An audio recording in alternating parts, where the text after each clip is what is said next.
resign! Yeah! If you can't deal with it, David Thompson, resign! Stop killing our children! That's what they're doing. If they don't kill them, what they do is they kill their future by charging them with assaulting a police officer or obstruction because they dare ask them, why are you stopping and searching me when I'm only going home for dinner?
Everybody sing One Love! Let's get together and feel alright.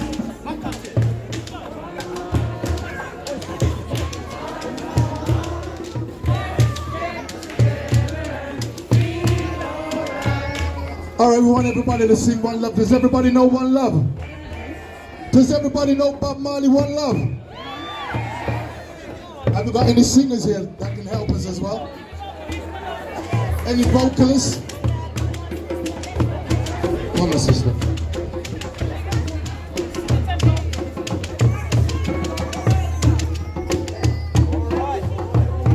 One love, one heart.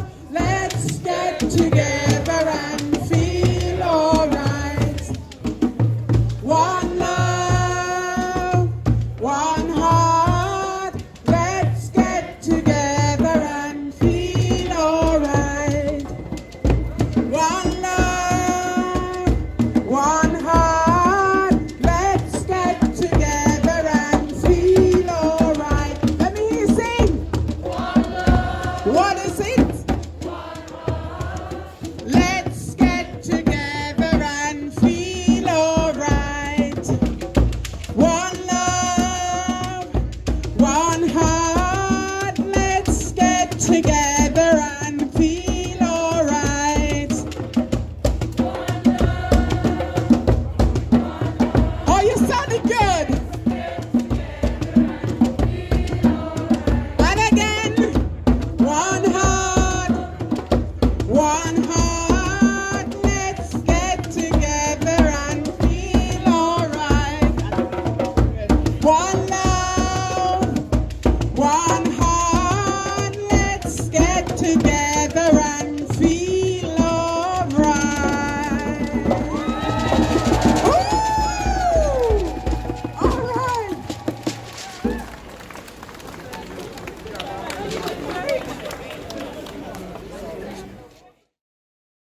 hear that, keep it in mind. We're going to keep it real. This is from our ancestors. Our ancestors is shining down on us. I haven't even done libation. Normally we start with libation and chant for our ancestors. Many of the Maroons, Marcus Garvey, Malcolm X, Paul Bogle, Sharp Sharp. We haven't done that yet, but it's all good. It's all blessed, yeah? Kill away! Now! Kill away!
I'm just going to introduce our speaker, Bishop Desmond Jadu. Good afternoon, everybody. Just forget about that. I said good afternoon, everyone. Do we need more volume on this? We'll try again. That's better. Good afternoon, everybody. Get your knee off my neck. Come on, let's say it. Get your knee off my neck. Now say it like you believe it. Get your knee off my neck. My God, it's been on our necks for too long now. And it's time to bring about that all-important change. Martin Luther King said, judge me by the content of my character and not the color of my skin. And can you believe that in 2020, Birmingham, West Midlands, United Kingdom, we are still saying that today? Can you believe that? Well, it sounds as though you can. Can you really believe that we are having the same conversation that we had 50 years ago as black people? Yeah. Well, one says yes, everyone says no. But the point is this, and this is the important point. We must now demand the change. We must now demand the leveling of the playing field. We must now do the right thing to create a brighter pathway for our children. That's what we need to be doing right now. Don't we? Come on. The facts are, at the end of the day, look at my beard, it's gray. Probably because of COVID. But do you know something? More importantly, I don't want my grandson to be standing here saying the same thing in 20 years' time. I don't want in 20 years' time for your children to be supporting a family because the police have used brutality against a member of their family to an extent where they have died. I don't want in 20 years' time that we are still talking about police using us as target practice for taser, for their batons, for stop and search, for pepper spray. Enough is enough. Say it.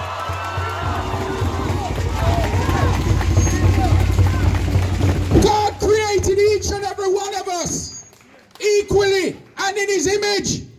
But still yet, they believe because we have dark skin, we are not as equal as they are.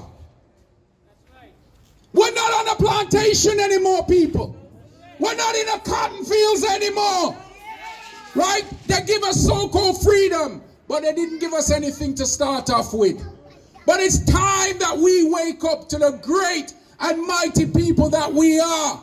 Under slavery and oppression, we made billions of pounds. Yesterday you heard Green King, you heard Lloyds of London say sorry because we were involved in the transatlantic slave trade. What does that tell you? Many British corporations have survived off the blood, sweat, tears, murder, rape of our elders.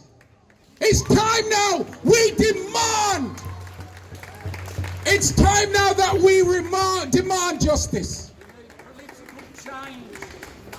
George Floyd. My sympathies go out to his family. But one thing I will tell you this. Whilst we mourn George Floyd, we have our own George Floyd right here in the United Kingdom. His name is Simeon Francis. He died in police custody in Torquay on the 20th of May. He's a Birmingham lad.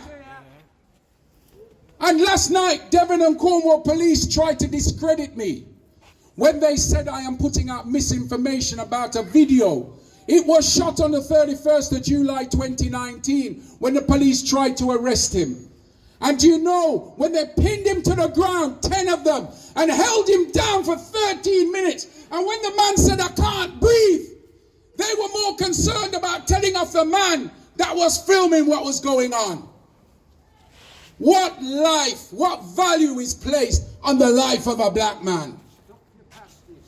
What value is placed on the life of a black man? You tell me. What value is placed on the life of a black man? None. None. And let me tell you something as well.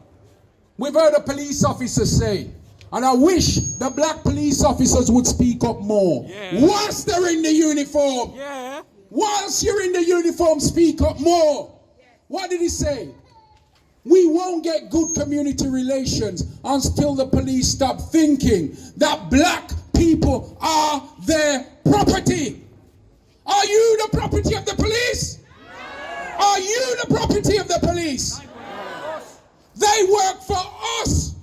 So the police really are our property, aren't they? Let's start waking up to the realization of who they are. COVID-19.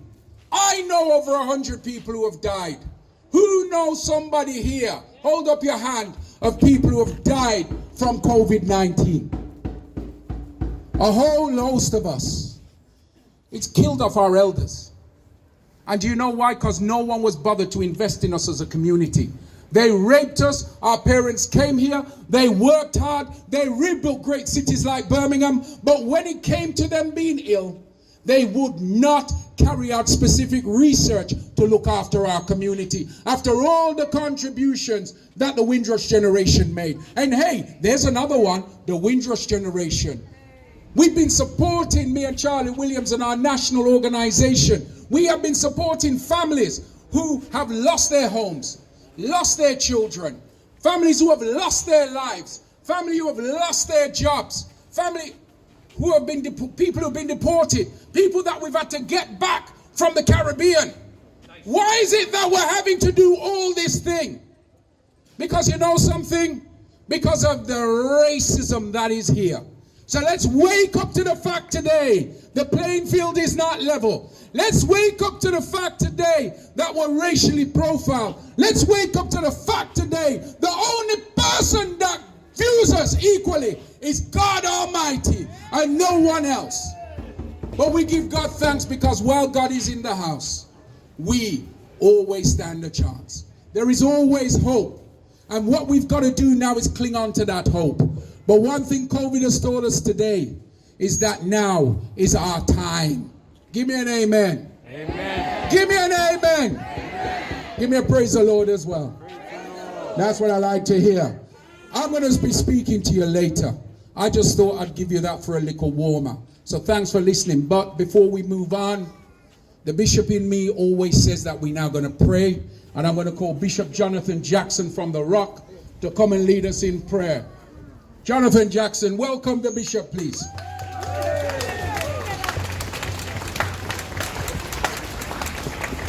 Hello, everybody.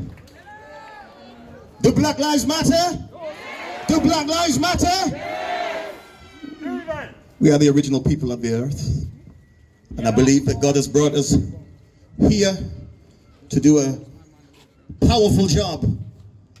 Statement before I even pray, quick time. If we were looking revenge, nobody could stop us. Because we're deep in the fabric of society. We are in hospitals. We are in the catering industry. We could have done a lot of things, but nobody is seeking revenge. We are looking to be standing on the same ground and to be equal, because we are. We want justice. So listen, let us pray. We want justice. Thank you. So God, we thank you for making us all equal, and the ground that we stand on is plain. Help us now today to seek for justice and to use our hands and our feet and our voices. Help that today, Lord God, even in this protest, that we would be people on fire.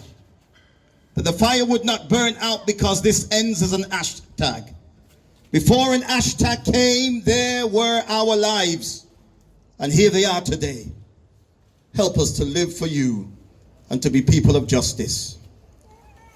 Civil rights prayer says this: Lord, help us to have a world where if you are white, you do what is right. If you are brown, you stand on your ground. And if you are black, you do not stay at the back. Amen. Amen. Okay, just introducing the next speaker will be Charlie. He's also our Silver Command for today. Come on, Charlie. 1-1, check. Yes, Birmingham, evening. My name is Charlie Williams. I am one of the co-founders of the Windrush movement here in Birmingham and across the UK. Many of you know also I'm one of the founders of the Kingsley Burrell campaign. You're going to be hearing later on from the sister of Kingsley Burrell later on today. But let me just wake up everyone here today, because we're here for three reasons. The black and brown community are at war. And when I say we are at war, I mean we are at war. They are killing us. Let me tell you, if they are not killing us by deaths in police custody, then they are killing us from COVID-19. If they are not killing us from COVID-19, then they're killing us from the Windrush scandal. But I will tell you a lot more about that later on when I'm speaking later. We are going to start and kick this off and get our speakers to give us some knowledge. Many people from across the UK are here with us today. Birmingham, are you here with us today? Are you here with us today? No justice! No justice! No justice! No justice!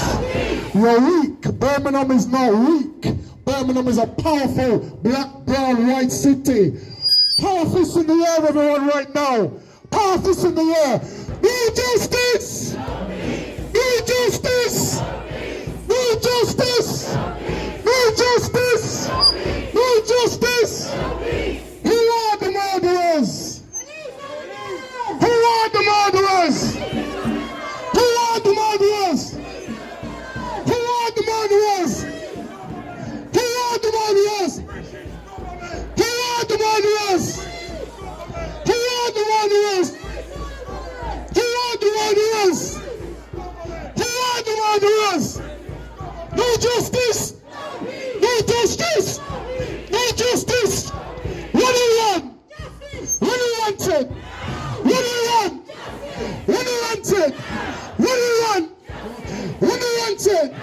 What do you want? What do you want it? What do you want it? When do you want it? When do you want it? When do you want it? When do you want it?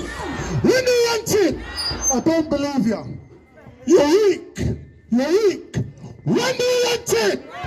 When do you want it? When do you want it? When? When? When? When? When? When? When? No justice! No justice! No justice! No justice! Okay. Live. Okay, Birmingham. We're going to bring in Michelle now. Michelle is our host for the day. She'll be introducing our speakers. So make some noise for Michelle, everyone.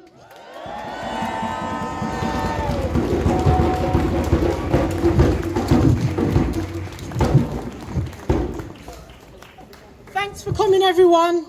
It's really important to see the community come out on an issue that is so important. I really just want to remind everyone, we are in the middle also of a pandemic. Please try and social distance wherever possible. We've got gloves, we've got masks, we've got sanitizers. If you would like some, pick out someone who's wearing a yellow vest. Our stewards are just around, and we've also got our legal observers. We've got a number of guests today. Stuart, is Stuart here from the Stop the War Coalition? Right, Stuart is going to be our next speaker.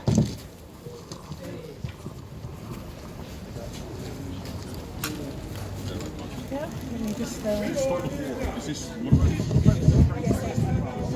I spoke for one on the Trades Council on Stop the War, is that? Combination.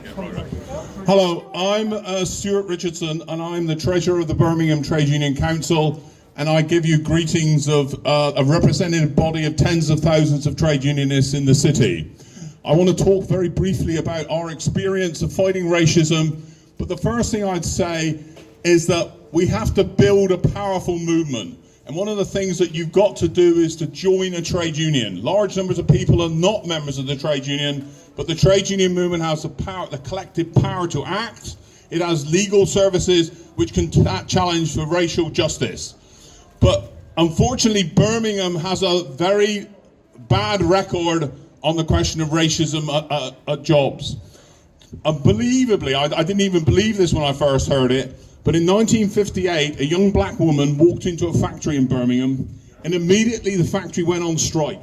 That is the racism that is embodied in sections of the working class. For years, we worked with the Indian Workers Association to challenge this racial discrimination in the factories and in the foundries, and important battles were achieved on that. But to today, the discrimination, the inequality on a racial basis and a class basis is still there in our brutal capitalist society. And we are very pleased as a trade union body to actually back this demonstration.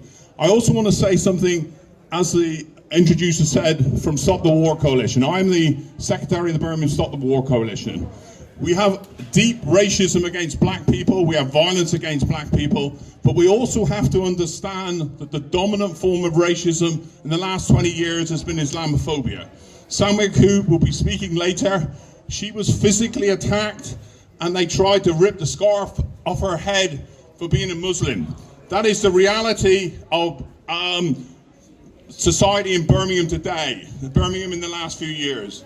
An elderly black person who was the father of somebody who used to work at the Stop the War Coalition was stabbed in the back returning from the mosque.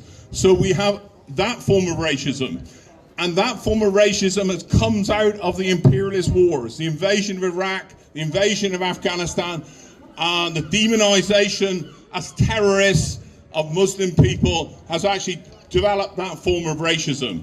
And therefore we have to challenge that imperialist position of Britain, as well as challenge the racial discrimination. We have invited, she's here today, Khadisha Brown-Burrow, because there is a famous case, which hopefully she will speak about later, of her brother being killed in a police station. The only difference actually about George Floyd was that his killing was filmed. Hundreds of black men are killed in the United States, and dozens in Britain every year because of that violence. And that, but you also have to understand that the killing of black people, the killing of ethnic minorities is not unusual for the American state. Tens of thousands of people were tortured to death in Iraq and in Afghanistan, and their wars against Muslim countries, and therefore carrying out violence and killing in their own country. And I just finished by saying there's a great joke about Donald Trump, and we've got some of our placards, no to Trump, no to war, that the United States has run out of countries to invade.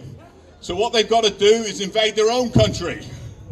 And so I bring the fraternal greetings of Birmingham trade unionists. As I said, it's very important for young people to join trade unions, to activate and radicalize that organization so that it is an instrument to fight for racial justice and for social progress. Thank you very much, and we're very pleased to have provided equipment.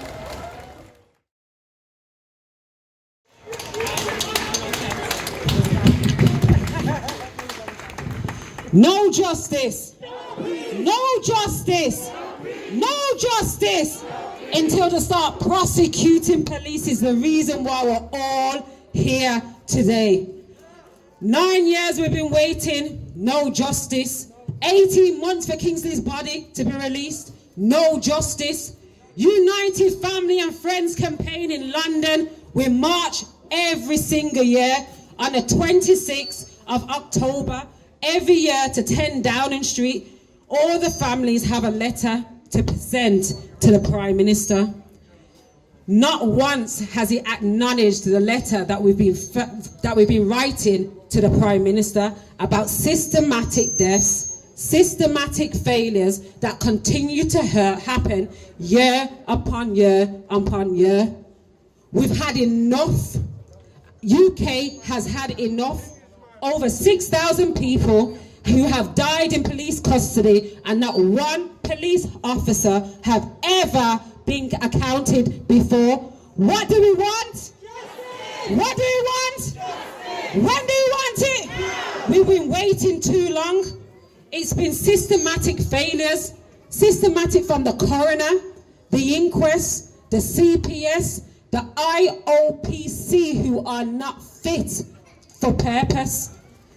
The IOPC only gathers their evidence to literally protect themselves and not even acknowledge our families' concerns. When it comes to systematic failures, we're talking about right root bottom, grassrooted organizations within this country that do not want to listen to the families. Kingsley called the police for help. He was sectioned under the Mental Health Act. Kingsley didn't have no mental health illness. So when they use their 136 powers, it's to protect themselves or the public from harm. Kingsley was not publicly harming anyone. He felt threatened in an area in Birmingham while he was with his son. This goes to show how the system, the police are wicked. Race played a big part of Kingsley's death. A lot of people don't understand. He was a big black man and he seemed intimidating. Kingsley was humble as a lamb. When Kingsley called the police for help, all he wanted to know is that he's going to be safe. He didn't know he was going to be dead 72 hours later. He didn't know that he was going to be sectioned under the Mental Health Act, and he did not have any form of mental health illness. When it came to the criminal trial, the perjury trial, basically all of the police officers lied on oath at the inquest, stating that they did not see the blanket covering that was wrapped around my brother's neck, or did they even hear Kingsley saying he cannot breathe. All of the NHS staff stated on evidence in the criminal trial, Kingsley saying he cannot breathe. Does that remind you of someone? Who does that remind you of? Say his name. Say his name. Say his name. Say his name. We cannot sit in silence no more. These are what continue to happen on a daily basis. So when Kingsley said he cannot breathe,